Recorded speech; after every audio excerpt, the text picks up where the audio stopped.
Good evening. We are extremely pleased that you are here. It is good to come together with the powerful intention of co-creating, yes? Taking thought further, not just for you, but for everyone, for all that is. New creation of ideas, clarification of things. You've come with deliberate intent. Took some doing, didn't it? You focused, you decided about it, and then things fell into place at varying streams. Sometimes it went a little better, sometimes not so good. But here we are. Esther said to you, she said to us when she was behind the curtain, and she said to you how much she adores this moment in time. And that's what we'll be emphasizing from our point of view during the many hours that we are co-creating together. The power of non-resisted thought, the pleasure of being in a moment in time when you're focused in such a way that you are not introducing resistance into your vibrational equation. That not only makes for powerful creation, the power of non-resisted thought, but it makes for pleasurable creation. It makes for joyous now, joyous now, joyous now. And when you think about it, your life is right now. Now. This could take a while. Now. It's now. And during this now, you are a vibrational mix of perspectives, because you are far more than these physical bodies. You are source energy. And that source energy perspective is within you at all times. That source energy perspective, we call it your inner being. That inner being perspective has a point of attraction. That inner being point of attraction is calling cooperative components to who you have become. Since you've been here, you've been sifting and sorting, and you've been coming to new conclusions about what you prefer. And in very real terms, and vibrationally speaking, you have been becoming this evolved you. It just can't not be that way. Life is causing that to happen. When you know what you don't want, what you do want rings clear. And that vibration radiates from you, and your inner being embraces it and holds steady to it. So what happens then is that point of attraction, it's you. It's who you really are. It's who you were before you came into this body, and it's mostly who you are now. But it's often not the part of you that you know as you. The part of you that you know as you is often the personality that you identify as you. It's the personality that you call me. It's how you've come to live in the world. And in many ways, it's how you think others are regarding you in the world. It's your perspective of their perspective of you. So it's a sort of watered down, convoluted version of who you are. Meanwhile, the non-physical part of you has a pure version of who you are. Non-resisted when you were born, and only the non-resisted pieces, knowing what you do want, coming forth from you, and your inner being embracing them. So there are two points of attraction that are potential within you at all times, and that's why you feel emotions. When the two aspects of you are vibrationally in alignment, which means all allowing of who you are and no resistance of who you are, you feel what you call positive emotions. It feels like satisfaction at a minimum. It feels like passion and extraordinary feelings of emotion. It feels like love and appreciation. But if you, in your human personality, who we adore, and you often don't, if you are focused in a way that is different from who you really are, if you are finding a reason to blame others or yourself, if you are pushing against something unwanted rather than thinking about something wanted, then what happens to you is that you, well-meaning that you are, you set up a vibration of discord, and you feel negative emotion. That's what negative emotion is. Negative emotion is you not being you. So we know you've heard this. We've talked about it for a long time, and you've been listening to us for a long time. You've been reading and watching and listening, and we know that conceptually you understand these things. But we are so much anticipating these hours together where you can come to recognize in real terms the power that you have in any moment in time to be fully aligned with who you are. Most people don't work at that at all. They don't try for that at all. And we don't want a lot of effort and a lot of work and a lot of trying and a lot of struggle. But we do want you to acknowledge that you have two potential points of attraction, and when you are in vibrational sync with your inner being, your attraction power is indescribable. That's when big things move quickly for you. So, as we're talking with you about being a deliberate creator, it seems prudent that you would pay attention to your emotions and that you would do something about them when you feel negative emotion. But in many ways, once you feel negative emotion, you've already introduced the resistance into the equation. And once the resistance has been introduced into the equation, it's hard to get rid of it because law of attraction is causing it to stay in a holding pattern too. So then, through the years, as we've been observing you, as you've been regurgitating this information that we are offering to you, is that you struggle against your own negative emotion as if your negative emotion is something that you should not feel. While all along, it is guidance. It is an indicator. It's an indicator of how open to allowing what you want you are, or how closed and to what degree you are closed and not letting it in. And people have become so accustomed to feeling some level and some version of negative emotion that most don't even realize that they're doing it until you have some time in non-resistant thought. Once you've experienced some time in non-resisted thought, then the time that you spend in resisted thought becomes really clear to you. And you can get so good at sensing that it's coming that you can head it off, in essence, before it gets there. And that is so much more a productive, but even more than productive, powerful, but even more than powerful. Although what's more than powerful? It is a satisfying, good feeling way to live. We want you to be joyful in your now, in your now, in your now. And we want you to know that you can be. And we want you to know that even though there are all kinds of things going along around your life, personal life, and in the world in general, some things up close to you, some things further away, your attention to all things contributes to the mix of vibrations that you've got going on.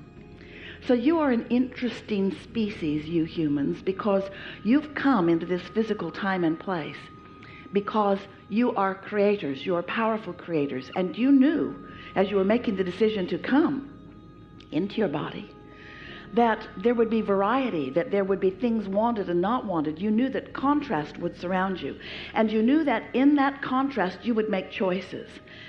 And you also knew that with every choice that you made, with every preference, everything preferred by you, that you would launch a rocket of desire, and that source energy part of you would embrace it and would give undivided, meaning non-resisted, giving undivided attention to what you're wanting, which is why you have vibrationally evolved. Now, sometimes you don't want to hear us talk about your vibrational evolution, but it is so important that you understand that you are vibrationally evolving, because if you don't know it, then you have no reason to want to keep up with that vibrational evolution.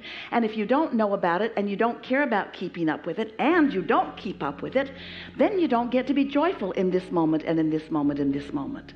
So many humans just let life come at them and they just respond to it.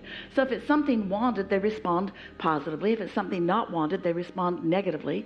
But they don't feel And they really don't have, under those conditions, any control of their own experience. And you are supposed to have control of your experience. You are the creator of you. You are the creator of your reality. It can be the way you want it to be. So we've been talking about this, and you've been hearing about it. But in these days that we are together, we're going to move into a whole new level of understanding for you. You're going to have the master's course in what it means to be vibrationally aware. You're going to find ways of focusing and getting out ahead of whatever the vibration is that is potential. You're going to get out ahead of that. What we mean by that is you're going to join your inner being more and more about the thoughts that your inner being is thinking about your now moment in time. Are you aware that your inner being is thinking about your now moment in time, every single moment in time? Your inner being has a perspective of it. You could say an opinion of it. You could say an approach to it. You could say an awareness of it. You could say a vibrational stake in the game. Your inner being is aware of what you're aware of and has staked a claim of positive emotion, of non-resistance, and holds so tight to that that when you look elsewhere, your inner being does not go with you. Your inner being does not follow your path of more resistance. You got to follow your inner being's path of non-resistance, and that is the path to joy. Not just the path to something going well because you got out ahead of it, not just things going better in terms of the way things come together, like lovers and relationships and money and creations that you're working on. It's not just your creative expertise that we are talking about here. It's your joy in the moment. It's your joyful moment by moment by moment by moment life experience. And so some of you are already understanding it. Some of you are from time to time stumbling upon it. Some of you are doing it deliberately, but most of you do not yet have a clear sense of what life is like when you are really in the vibrational driver's seat. And so those are the kinds of things that we want to talk with you about. Now, don't worry about us, because we will wedge our message in the crack. This seminar, this gathering, is about you. And while you have dragged your physical bodies here, you're beautiful, there is a vibrational version of you that has been coming together. This group has assembled vibrationally long before you have physically met one another. And the cooperative components of that which you are have already merged and meshed and caused a sort of vibrational gestalt that will serve you so well for years to come as you begin to individually tap into it as a result of your participation here. So there isn't anything for you to worry about. In other words, don't let anything that we have said or will be saying, don't let it put you in a position where you think, oh, I've really got to learn this, because you're not going to be able to not learn this. It's going to be so obvious to you. The vibrational logic of the conversations that we'll have together will be so obvious and so logical to you. And with each new awareness that washes through you, you will find a new vibrational set point from which you will not depart, not far, not long, because there's no regression. You can't go back. Once you achieve a new understanding, we are talking to you at many levels of your being. Once you achieve a new understanding, that's a new set point that you cannot regress from. It's who you are. But what that means is you're going to be more often, as we are together collectively, in vibrational sync with who you really are, which means when you're out and about and on your own, living life, letting life come to you, maybe even the life that you set into motion before we had some of the conversations that we will be having, you're going to find yourself more keenly aware of any diversion, any diversity, any resistance in your own vibrational being. Don't worry, this is not going to turn you into a weirdo. This is going to help you to be the solid, clear-minded. Clarity is the most wonderful sensation of all, being that you're born to be. We are eager about the days before us, and we've had an advance. Thank you. I have a question about emotional guidance system. How do I know I can trust my feelings, that they were not influenced by someone else, like a bigger authority, perhaps a bad hypnosis, and so on? Well, what humans call a little bit of trial and error, what we call keener awareness to your calibration. One thing that we know for sure is that when you find a way of quieting your mind, do you meditate? Yeah, every day, 35 minutes. When you find a way of quieting your mind, really quieting your mind, and you find that detached place, and you're able to stay there long enough that then from a place of non-resisted thought or no thought, there can be thought that comes from that other place. You know that distinction? Let's say that you have a lot to do, you really don't have time to meditate, you want to meditate, you don't think you have time to meditate, you decide you're going to meditate, and you sit down, and for a while you're thinking, I really don't have time to do this, I really don't have time to do this, I really don't have time to do this, I really don't have time to do this, I'm not doing it, I'm not doing it, I don't have time to do this. So resistant thought, resistant thought, resistant thought. But then you give yourself a minute and you start focusing on your breathing, or Esther likes to listen to the air conditioner because it's steady. Hear it? And she doesn't feel judgment about it. She doesn't think, I've heard better. It's just something to focus on that doesn't bring any resistance from her. And so once she focuses there, now sometimes she'll focus and her mind will wander, and then she'll focus again and her mind will wander. Sometimes it takes 5 or 10 or 15 minutes for her to relax into the nothingness of that. But as soon as she does, then there's a feeling of sort of breaking into outer space, a feeling of detachment, and then soon on the heels of that come streams of pleasant thoughts, streams of guidance. And when she follows that guidance, there's always an obvious payoff. So that's how you come to know. You make sure you're hooked up to that, you feel it because of the release of resistance, and then when the thought comes, we're not talking about go to the corner store and buy a ticket at 7 minutes after 4. But you might want to do that. We're talking about a feeling of driving through the park on your way to where you're going, or a feeling of taking your burrito to the beach to eat it for a minute, or the feeling of calling someone. These impulses that come to you, shopping.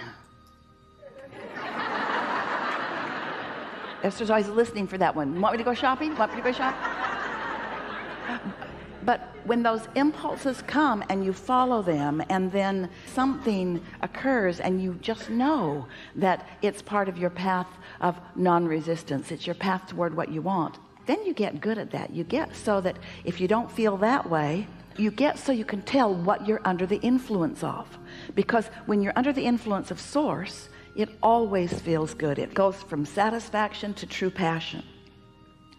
And if you're not under the influence of source, then it feels like something that you should do. It feels like something that you're trying to fix. It feels like something that's bothering you, something that you're trying to reconcile. You just get so you can feel it. And don't be uncomfortable about following down the wrong track, because all that will do is give you more information. You'll begin to associate that feeling with that outcome until you'll be really sure. You'll be really sure. Sometimes Esther will be stubborn in the face of something. Stubborn, meaning non-diluted in thought, meaning really sure, meaning really under the influence of source. And sometimes others around her wonder why she's so sure about it, but you just get so you just know. You just know, I say. Would you say meditation is the best thing to get into alignment? Unequivocally. No question. It's the very best tool that there is, because it is a surefire way, if you're willing to give yourself 20 or 30 minutes, is a surefire way of releasing resistance. And when you release thought, you release resistance. And when you have no resistance, your vibration rises. And when your vibration rises, you hook in to your broader perspective, and for a while are under the influence of source.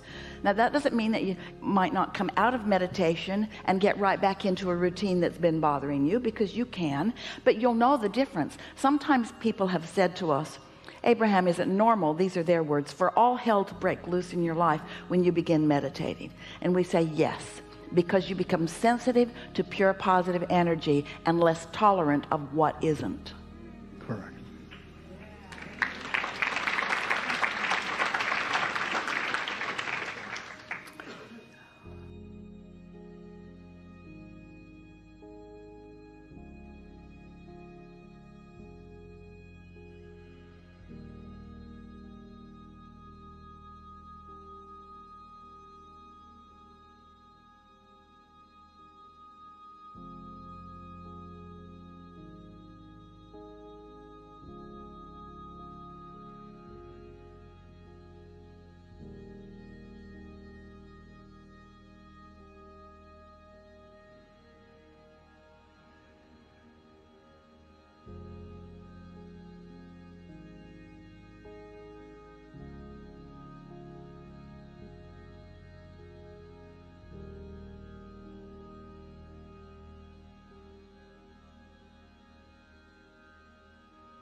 And are you refreshed?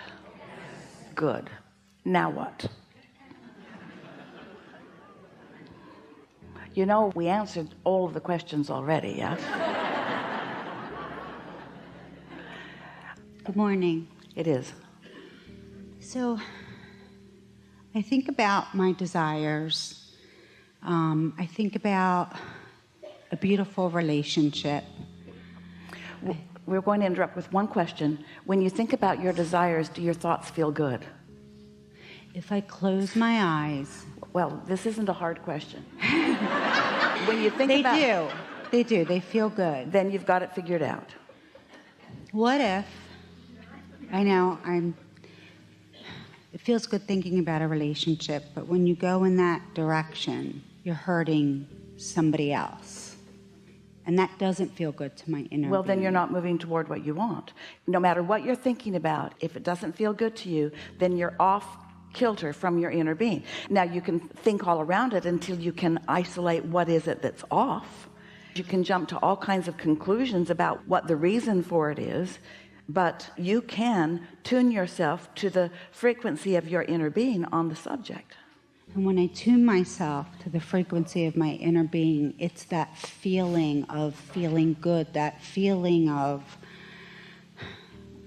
say, having a money or a relationship, of feeling like free. You know what messes it up?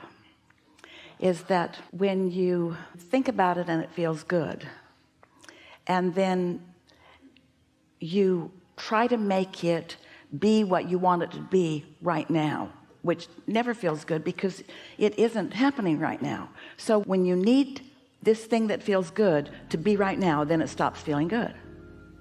That's a clue. It doesn't mean that you're not moving toward it. It means that your urgency or your impatience about it unfolding is in your way.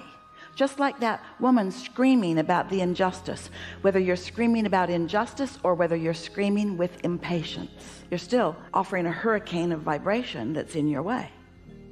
Okay, because that's part of the question, because I think I'm moving towards my desire, and then I think I'm blocking. But here's what we want you to hear from us. Anytime you're feeling good, you're moving toward your desire. Anytime you feel good, you're not in the way of it. And if you've already done the asking and source has already lined it up and is calling you toward it, then anytime you feel good, you are not in the way, you are moving toward it. But then when you start putting conditions on it, like it has to happen right now, and then that condition introduces resistance into the equation in the form of impatience, now you're no longer moving toward it. Now you've slowed it down. Almost everyone, once you want something, you want it and you want it in its fullness right now. That gets in your way. That would be like planting corn in the field and then stamping on the ground because it hasn't come up as a stalk yet. So you just dig it up and eat the kernel of corn. I've had it with you. I don't want to wait. Or you could be basking in the beauty of the garden, and you could be basking in the gestation period, and you could be willing to allow it to unfold in a way that gives you everything that you want, not just some of it. In other words, there's a lot of things you care about, a lot of people that you care about. Wouldn't you like the universe to work it out in the infinite ways that the universe can work it out? Or do you not trust that? You see, we believe that you have the ability to trust it because we can feel everything about whatever it is that you've got going on. That how we choose you is by the power of your desire and your readiness to hear. And so when we pointed at you, you knew immediately. You were in a place of expectation. That's a really good sign. That's a really good sign. That means you are very close to being a vibrational match to what you want. Just don't second guess yourself, and just don't get all demanding of the universe to give it to you on your terms and in your timeline. The universe is giving it to you on your terms and in your timeline, and the better you feel, the more your terms and your timeline will acquiesce to your heart's desire. Does that make sense to you? Mm-hmm. Mm-hmm. So you're telling me to chill out. And it's not like you. You're correct. It's not like me.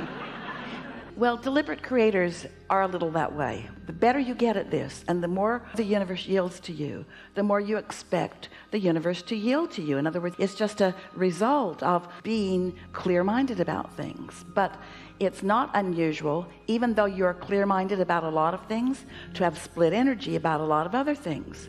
And when you've got split energy, you're slowing it all down. But most important, you see, the phrase that we offered earlier before segment of refreshment is really ideally focused toward you and those like you. When we said, feel the difference between the awesome power of non-resisted thought and the awesome pleasure of non-resisted thought.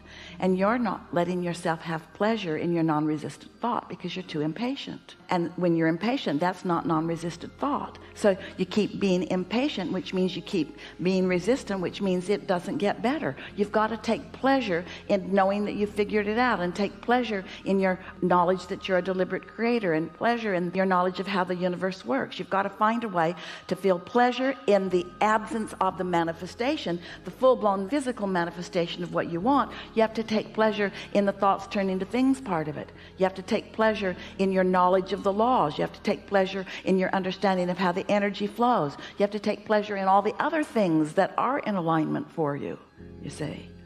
And you want to stay off those subjects that make you cranky, or off those subjects that make you impatient. We have this stick pile that we talk about all the time. We say you pick a stick up like a relationship stick, and on one end of it is the relationship as you want it to be, and on the other end of it is the absence of that.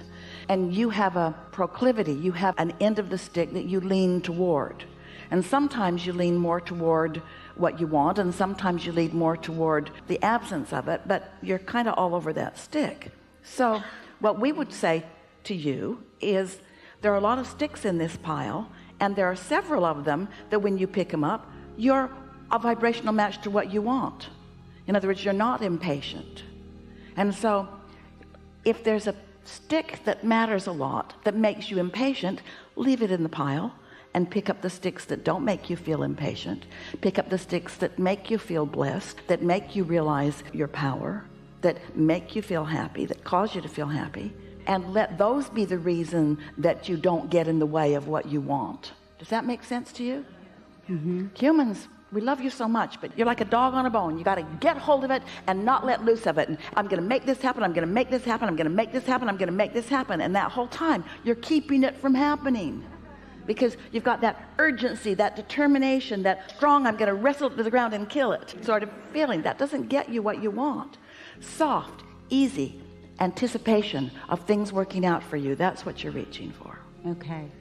Thank you so much. Very good. Thank you.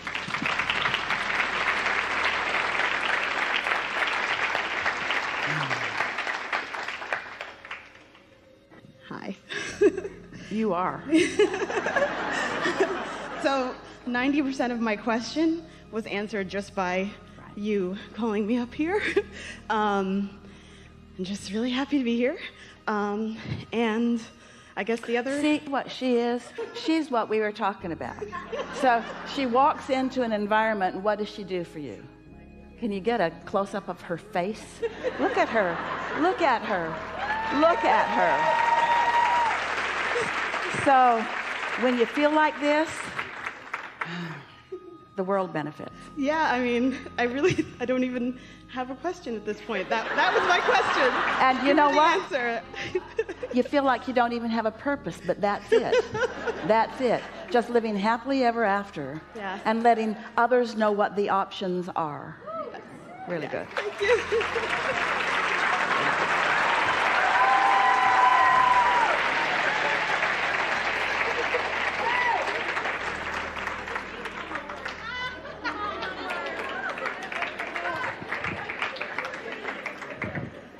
This one's trying a little too hard. Woo! Oh, wow. Okay, I speak for a living, and woohoo, this is the most intimidating thing. Okay. Now, you could do a better job of segment intending. I know. So, what is intimidate? You don't even mean it. Oh, I don't at all. I mean... what do you... Intimidation? Here's what I mean. I mean, when I get up on stage and I speak, I come alive. This is like 10 times alive from what I do when I speak. That's what I mean. Oh, it's really alive. Really awesome. When you're tuned in, you're alive, but you're not intimidated. No. If you weren't ready. Bad word. We don't care what words you use. We're just really going after this notion of when you're segment intending, mean what you say and say what you mean, and let it speak to your strengths, not your weaknesses. Let it speak to your desires, not your absence of desires. Because when you're on stage, you are tuned in, tapped in, turned on. You are for sure. But you're not on stage all that much. It's like Esther, segment intending all day long and then watching an hour of television and sort of doing the opposite in 1 hour that she did all day long on purpose. You see. And so we're just wanting you to be mindful of deciding how you want to feel. Right. All right. Okay. Your time's up now. Oh. I went through a really hard year, and I had moments that I thought maybe... All right, so now this is more segment intending. Okay. Even though it's true, yeah. and even though we know you want clarification about it, you want to create this little bubble of darkness and move it into this segment with us? No. So what would you rather do? Would you rather talk about the benefits that that hard year gave you? Yes. Would you rather talk about the desires that are highlighted? You just don't need to deliberately screw up the segment you're walking into with the words you're using now. Awesome. Now is powerful. Now is powerful. So prepare where you're going now.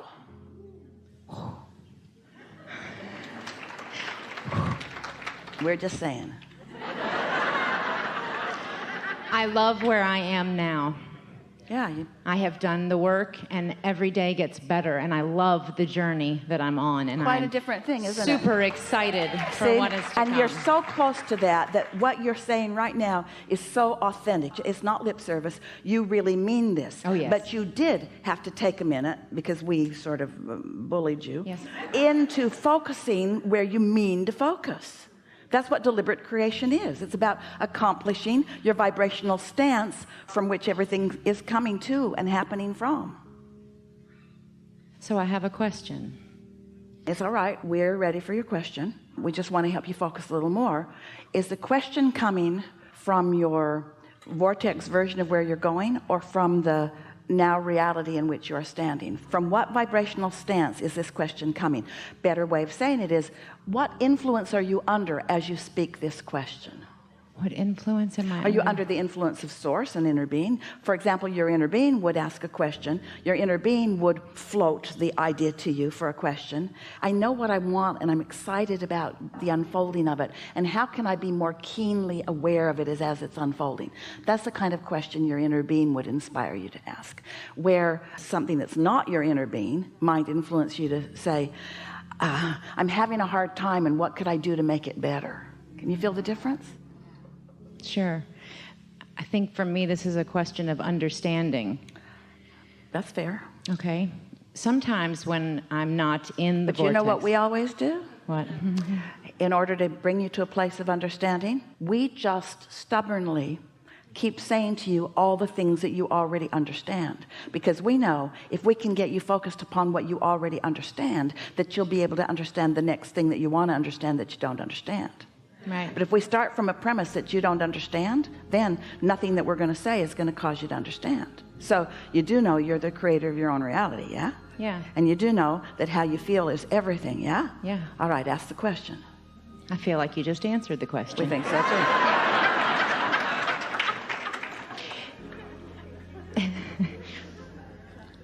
I have found that I can create when I'm angry. Oh yeah, you get what you think about, whether you want it or not. So You can't create what you want when you're angry. right. So you have a difficult person that you are working very hard to love and send good things to. And sometimes that... Not working that hard, you called them difficult. Yeah, I did. That's true. They're challenging for me. We know, and you want us to side with you. Yeah. Now, I want to know why sometimes my anger can do more to get what I want with that person than showing them and feeling love towards them. It can't. It can't. That's a flawed premise. Okay. But this is why it looks that way. Okay. Humans get accustomed to mediocre creating. It's like if you're getting nothing from somebody till you yell at them and then they move something from over there to over there, you say, success. And so you get used to settling for the meager drippings of disconnection. We know that it takes quite a bit of focus to see only the positive aspects of someone who has other aspects other than positive aspects. Because you can see and hear and smell and taste and touch in this physical world, and so it feels more real and it yanks your chain. But if you have prepared yourself, if you've done the get out ahead of it work, if you have tuned with your inner being who always loves them no matter what, if you've intended yourself into the loving person that you are, now as they perform those things that used to bother you, even as recently as just now or a segment or two ago, they won't bother you as much, maybe not at all, because you're tuned differently. It would be like accidentally getting on a radio station that is full of things you don't want to hear, vulgarity and rudeness and meanness, and you don't want to hear it, and so you change the station, and then every time you get into your vehicle you set it back on that station again first, just to get mad again, just to be shocked by it again, when you don't have to. Once you start adjusting your tuner, it will calibrate to your natural vibration. It does not take very much to calibrate you to who you really are, and that's why it freaks you out when something causes you to not be there. Esther's like that too. When something upsets her, oh, she's so upset that she's upset because she knows better, and she knows that she could get out ahead of it. She just didn't get out ahead of it. And there are people around you that sometimes they sort of like you to be upset, so they'll give you all the negative news just to see how you react, you see. Well, react however you want to, but get your balance as quickly as you can. So ask your question now. I did, and I asked it. Ask it again. Ask it again. Abraham, when there are lovely people in my life that behave in different ways, how do I just notice the best of them? Yes, that's By the question. being Yes, that's the question. By practicing the best of you, whether the best of them is showing up or not. By not needing the best of them to create the best of you. By not being so conditional that the best of you can't show up unless it's the best of them. By not turning all of your power over to their behavior. Right. By loving the way you feel. Esther, she's so addicted to this little notebooks that she's got. She bought a big stack of them, and she can just hardly wait. And she has a place in her house where that notebook sits there on the table, and it's a new segment, so she just goes and sits there and writes, not to fix the next segment, because of the pleasure that these words generate in her here and now. You get addicted to alignment. You get addicted to being in sync with who you are. You get addicted to that good feeling in your belly, that feeling of love and appreciation, and most of all to that feeling of clarity. And so when you find yourself standing stable in an atmosphere where you used to not stand stable, pretty soon you can't even remember not being stable.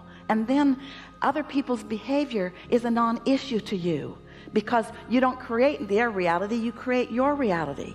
And then sometimes your powerful positive stance, because when you hook up with your inner being and you're part of that point of attraction, now the probability of evoking from them more of that is millions of times more likely than if you don't do that.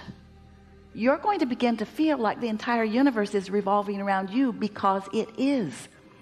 And when you sync up with your inner being, it becomes so obvious. What Esther's saying to herself when she has moments like you're describing, and she has them from time to time, what Esther's saying to herself is, I don't know why I ever freak out, because I know for sure that things always work out for me. They always work out, so why do I put myself and others through the freak out period? Well, pretty soon you won't, because you will have asked that question enough time. Well, I do it because I wasn't prepared for the segment. When you're little, if a train runs over your toe and cuts it off, you're going to have a special relationship with trains. And you might have a harder time feeling positive about it. All the other little children are jumping up and down when the train comes, not so much anymore. Esther took her grandchildren to ride the train, and they said, oh, it's a train. How far are we going? And then when they got there, they said, Grandma, is this what we came all the way on the train for? In other words, the train doesn't excite. Maybe this analogy isn't so, oh yeah, you're old, it's good for you. We're playing with you a little bit here. Your relationship with the train has to do with the traumatic experience that you had with it. And so maybe you've had some traumatic experiences. And for someone who really wants to be tuned in, tapped in, turned on, anything less than that is a little bit of trauma. And so if you really, really, really want something and you're focused in opposition to it, it feels really, really, really awful. If you don't care about it, you don't care about it. In other words, if you sort of want it and you're not in alignment with it, it sort of bothers you. If you really want it, if you really, really care about it and it's out of whack, it really, really bothers you. That doesn't make you weak or egotistical. That makes you aware of your emotions, you see.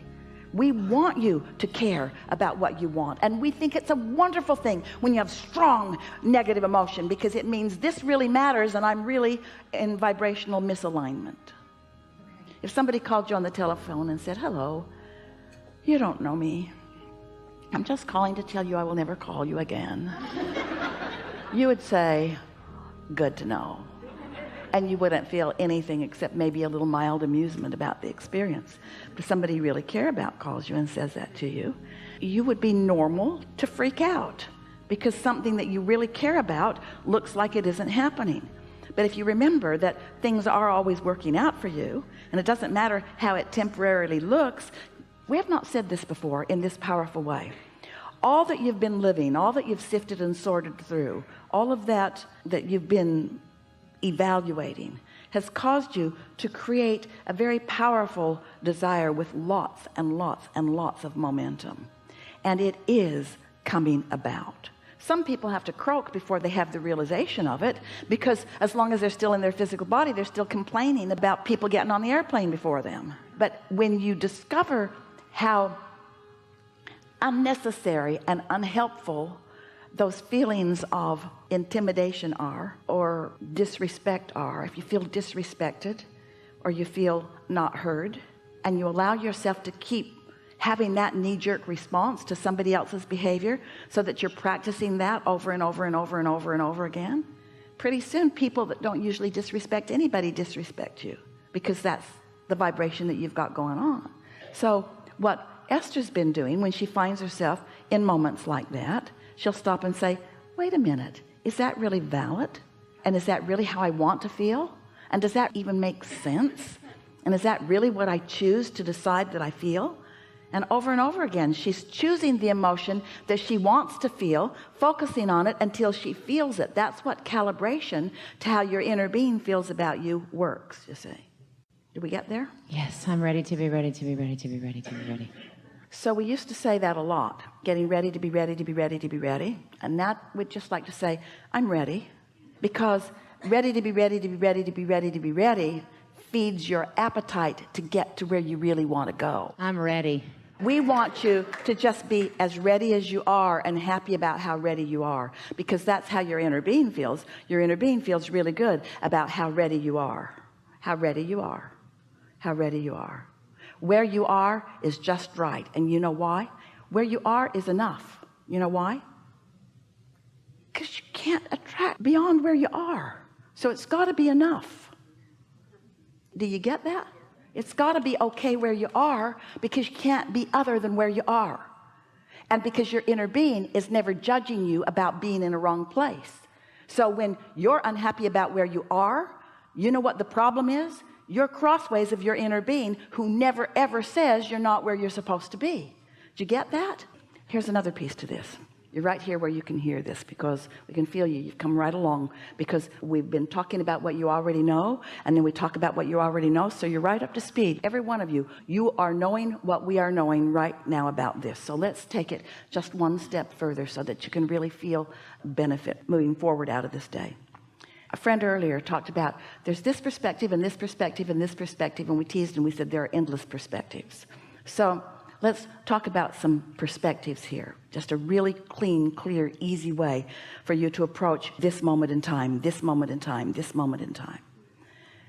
You can be observing or considering a condition or an outcome, like a person, a bank account number, the condition of your house or relationship. You can be considering that aspect of life. and it's logical to be in a physical human body with your senses that you would do that.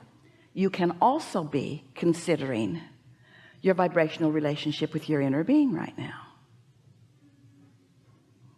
So if you start getting in the habit of tending to your vibrational reality rather than your manifested reality, can you feel the difference? Let's say that you hear a funny sound in your car and you worry that it's getting ready to break down. So you're focused upon a condition that you're having a response to. Naturally you would.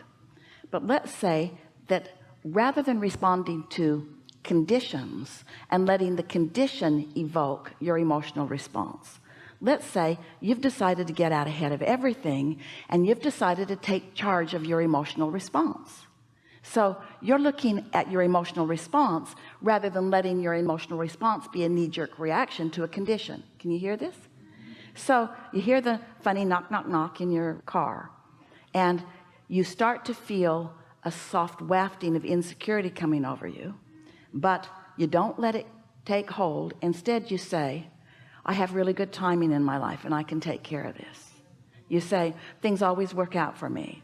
You could even say, this has been a really stable vehicle. You could even say, everything works out well for me. You could even say, all is well here. You could say, there's nothing serious going on here. You could say, I am stable, I'm secure. And our point is that if you will stay there and focus there until you really feel that, till you really feel that, then the outcome will please you. We've said to Jerry and Esther as they were moving around in their monster buses, and even all of this lovely merry band that gets on airplanes and in the van that holds all the equipment, they're moving around a lot from place to place to place to place to rendezvous with you, and they always get there.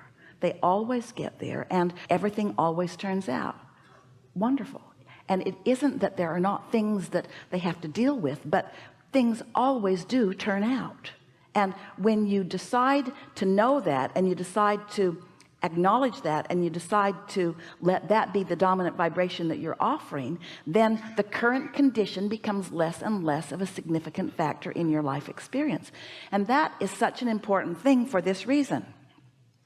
Do you know what the predominant culprit, which is a hindrance to you getting what you want, is? Do you know what the culprit or the hindrance to the more that you're asking for? Do you know what it is? It's what is. Because what is in a state of becoming more all the time. And if you are fascinated and so verbal about describing what is, then you're not allowing the universe to yield to you the new improved version that you've already asked for. So what step 5 really is standing in this place of understanding that it's always going to be changing, and it's always going to be more, and that the vibrational version is always an improved version of what is. And if you can not be so enamored with what is, and so verbal about what is, and so interested in getting everybody else to agree with you about what is, and you can be more emotional based, where you care about how you feel first and foremost, so that you're giving yourself and others the benefit of the doubt. So you're looking for the positive aspects in things. So you're reaching for the thought that feels better. What begins to happen is you just feel good and feel good and feel good and feel good and feel good and feel good and feel good and feel good and feel good and feel good, feel good and feel good. This can take a while, and feel good and feel good and feel good. And others look at you and they say, why do you feel so good all the time? And you say, because I decided to. And that twists their brain into a knot. What do you mean? I've decided to feel good too, but something went wrong with my car and I had a fight with my lover, and you say, oh, I'm way past that. I don't let the details of my current life mess up where I'm going. This is a really good time for a segment of refreshment.